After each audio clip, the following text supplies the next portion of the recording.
অনিয়মিত হৃদস্পন্দন নিয়ন্ত্রণের উপায় নির্ভর করে এর ধরন ও তীব্রতার ওপর।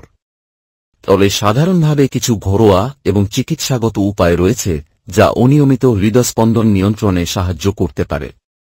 ঘরোয়া ও জীবনধারা পরিবর্তনের উপায়: মানসিক চাপ কমানো, ধ্যান, মেডিটেশন, প্রাণায়াম, ব্রেথিং এক্সারসাইজেস এবং যোগাসন মানসিক চাপ কমাতে সাহায্য করে, যা হৃদস্পন্দন নিয়ন্ত্রণে সহায়ক। ক্যাফেইন ও অ্যালকোহল সীমিত করুন। অতিরিক্ত চা, কফি বা অ্যালকোহল অনিয়মিত হৃদস্পন্দন বাড়াতে পারে। ধূমপান বন্ধ করুন।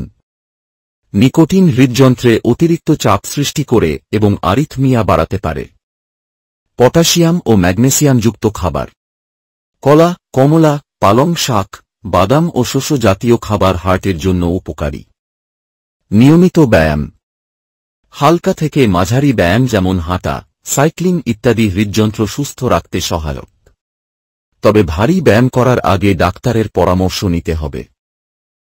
আপনার যদি আরও প্রশ্ন বা অন্য কোনো যোগাসনের বিষয়ে জিজ্ঞাসা থাকে, জানাতে পারেন।